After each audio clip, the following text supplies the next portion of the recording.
سلطان عثمان اول کو عثمان غازی بھی کہا جاتا ہے۔ ایک ترکائی قبیلے کے سردار ارطغرل کے ہاں 1258 میں پیدا ہوئے، اپنے اوصاف اور خوبیوں میں اپنے والد سے بڑھ کر ثابت ہوئے۔ آپ میں شجاعت، قیادت، عدل و انصاف جیسی تمام تر خوبیاں موجود تھیں۔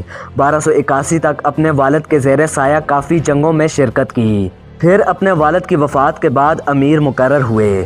سلطان عثمان کے ہاتھ اقتدار آتے ہی اس نے بازنطینی عیسائی سلطنت کے سرحدی علاقوں کو فتح کرنا شروع کر دیا۔ بازنطینی علاقوں پر حملہ کرنے کا سبب یہ تھا کہ وہ عثمان کے علاقے کے بالکل ساتھ تھیں۔ شروع میں عثمان کی کارروائیاں مدافعانہ تھیں۔ بازنطینی قلعہ دار سلجوقی سلطنت کے سرحدی علاقوں پر حملہ کرتے تھے اور سلجوقی سلطان کے نائب کی حیثیت سے عثمان کو ان سے جنگ کرنا ہوتی، لیکن وہ کبھی بھی جنگ نہ ہارا۔ عثمان غازی نے کراجہ حصار قلعے کا محاصرہ کر لیا اور جلد ہی اس بازنطینی قلعے کو فتح کر لیا۔ اسے فتح کرنے کے بعد عثمان نے بازنطینیوں کو اچھی خاصی تنبیہ کر دی، ان کا مقابلہ آسان حریف سے نہیں ہے۔ سلجوقی سلطان اس فتح سے بہت خوش ہوا اور اس نے عثمان کو کراجہ حصار اور اس کے ارد گرد کا تمام علاقہ جو عثمان نے بزور شمشیر حاصل کیا تھا عثمان کو جاگیر میں دے دیا اور اسے نسبے کا خطاب دیا۔ عثمان کو اس علاقے میں اپنا سکہ جاری کرنے کی اجازت بھی دے دی گئی۔ یوں بادشاہی کے تمام لوازمات عثمان کو میسر آ گئے۔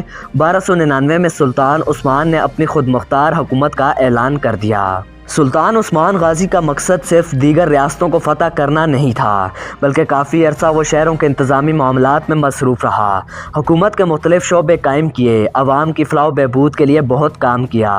کچھ ترک سردار جنہوں نے اس خاموشی کو عثمان کی کمزوری سمجھا، وہ عثمان کی بڑھتی ہوئی طاقت سے خائف تھے۔ انہوں نے عثمان کے مفتوحہ علاقوں پر حملے کرنا شروع کر دیے۔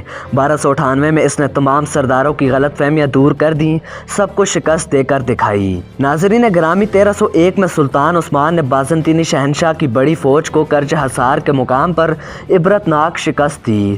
6 سال کے اندر اندر عثمان بازنطینی قلعوں کو فتح کرتا ہوا بحر اسود تک پہنچ گیا اور نائکو میڈیا کے ارد گرد کے تمام علاقے فتح ہو گئے۔ ان حالات کو دیکھتے ہوئے بازنطینی شہنشاہ نے تتاریوں کو اکسایا کہ وہ عثمان پر حملہ کریں۔ تتاریوں نے عثمان کے مفتوحہ علاقوں پر حملہ کیا۔ اس بار عثمان نے اپنے بیٹے اورحان کو تتاریوں کا مقابلہ کرنے بھیجا اور حان نے تتاریوں کو سخت شکست دی۔ یوں بازنطینیوں سمیت سلطان عثمان کے سب دشمنوں کی امیدوں پر پانی پھر گیا۔ عثمان غازی کی وفات کے متعلق 2 روایات ہیں۔ 1323 یا 1324 میں سلطان عثمان کی وفات ہوئی۔ کچھ روایات کے مطابق برسا کی فتح کے وقت وہ بستر مرگ پر تھے۔ برسا فتح ہونے کے بعد ان کی وفات ہوئی۔ مرنے سے پہلے انہوں نے اپنے بیٹے اورحان کو طویل نصیحت کی، لوگوں میں عدل و انصاف کی تلقین کی۔ سلطان عثمان میں وہ سب اوصاف پائے جاتے تھے جو ایک بانی کے لیے ضروری ہیں۔ آپ کی ہمت اور بہادری غیر معمولی تھی۔ جنگ میں خود اس طرح جذبے سے لڑتے تھے کہ سپاہیوں میں نئی روح پھونک دیتے تھے۔ آپ کا عدل و انصاف بہت مشہور ہے۔ انصاف میں سبھی برابر تھے۔ آپ نے اپنی ذاتی دولت بھی کبھی جمع نہیں کی، اپنے حصے کا مال غنیمت بھی بانٹ دیا کرتے تھے۔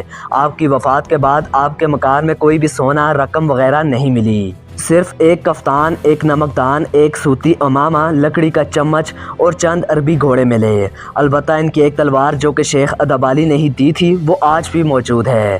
سلطان عثمان کی یہ تلوار ان کے بعد آنے والے ہر سلطان کو دی جاتی تھی۔ تو ناظرین، آپ سلطنت عثمانیہ کے بانی، ایک عظیم مسلمان نڈر جرنیل عثمان غازی کے متعلق کیا رائے رکھتے ہیں؟ اپنی رائے کا اظہار کمنٹس میں ضرور کیجیے گا، اور اگر آج کی ہماری ویڈیو نے آپ کو محظوظ کیا ہو تو ویڈیو کو لائک اور چینل کو سبسکرائب کر دیجیے اور اپنے میزبان محمد انیس عارف کو دیں اجازت۔